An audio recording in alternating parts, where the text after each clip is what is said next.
as the Ministry of Agriculture and Solid Minerals. So we saw there was the debate today was basically not along party lines in the Senate. Interesting, because we saw when the president presented that budget, he was applauded. It looks so much like everybody loved at the floor at the joint session there. Everybody loved the outlook of what the president presented. But it looks like the details of it is different from what they loved. Is that what is happening? Yeah. When the president, first of all, you have to understand that this is the first time, President Buhari was coming to the National Assembly, so this was a new thing, it was novel, and then, what was presented were just the general principles. So now lawmakers have had the opportunity to go into the budget, to dissect it, and see the fine print. And then some of them have looked at it and said, this might not be what we expected from the present administration. All right, interesting, Linda. You've covered the Senate for a long time now, but tell me, the critical moment is when they go into the committees and they look into more detail on this budget and this document. With what the leadership of the Senate and the National Assembly promised about speedy passage of the bill, do you see that happening? Do you see some hiccups with the passage of the bill when it gets to the committee level?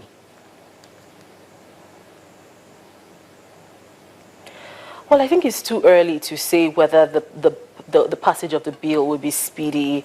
I know because of these issues raised by both APC and PDP lawmakers, this is something that the committees on finance and appropriation in both chambers would have to really take into consideration these issues raised by these federal lawmakers. And, it's not just enough for the Committee on the Senate and the House of Representatives to consider it. They would now have to harmonize and come together.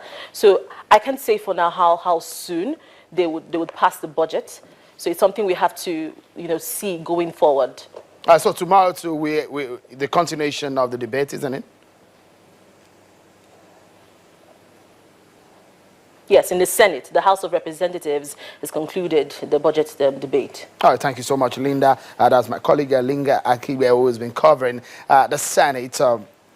Bringing us up to speed with what has happened today at the floor of the Senate concerning the budget. Let me quickly run you through some of the facts and figures you may want to know about this budget. Of course, we know on December 22, 2015, President Muhammadu Buhari presented the 2016 budget to the joint session of the National Assembly. And of course, what we saw was that a lot of people were impressed about the presentation. People were talking about the first time in 3 years when we'll find a president coming to address the National Assembly. And of course, in that budget titled The Budget of Change, President Buhari presented a 6.08 trillion naira proposal, and with an oil benchmark put at $38 per barrel. Well, that's been generating a lot of controversy, isn't it, about the fact that IMF also had said that the oil benchmark, the oil price may drop as low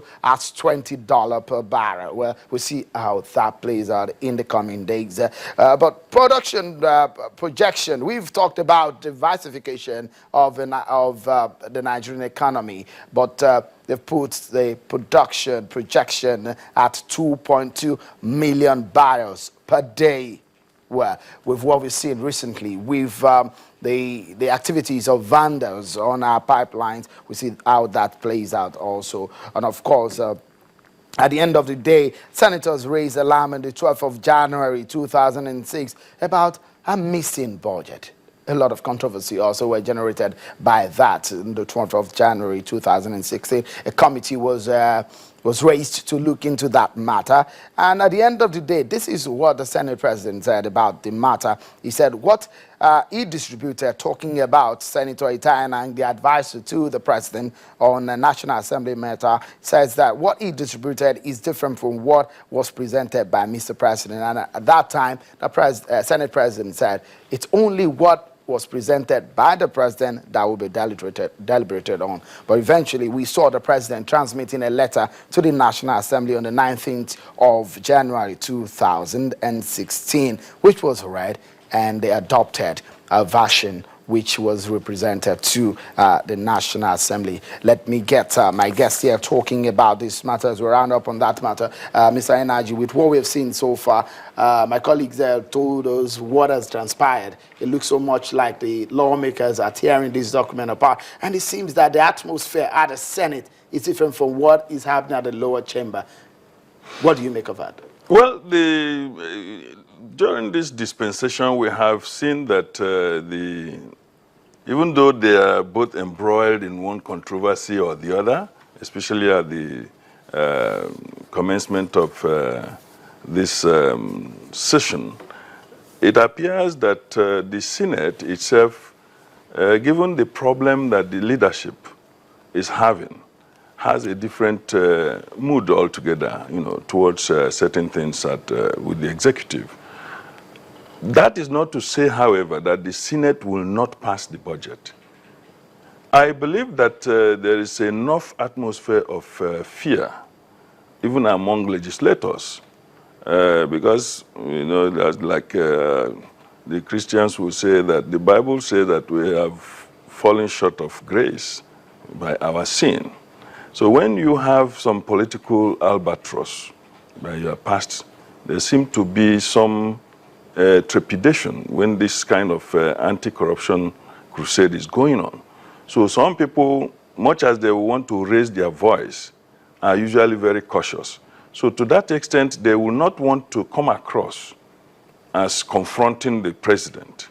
They may raise some issues, nevertheless, and there are quite a few issues in the budget. You understand? For example, this idea of consistently having a bloated figure for petroleum products, the barrel of oil. Since the inception of oil in this country, we have always been too ambitious, always going for the highest price. Why? Why don't we have some savings and make governance a little bit more tight? Because when you budget robustly, and you even have to go and borrow, and given our experiences in this country, when you borrow, the money does not go to the right channels. There's an element of fraud or maybe corruption in it. Okay, if you have money to throw around, frugality, goes to the wind. So there is need to look again at the issue of sourcing, financing this budget, and reduce the issue of debt overhang.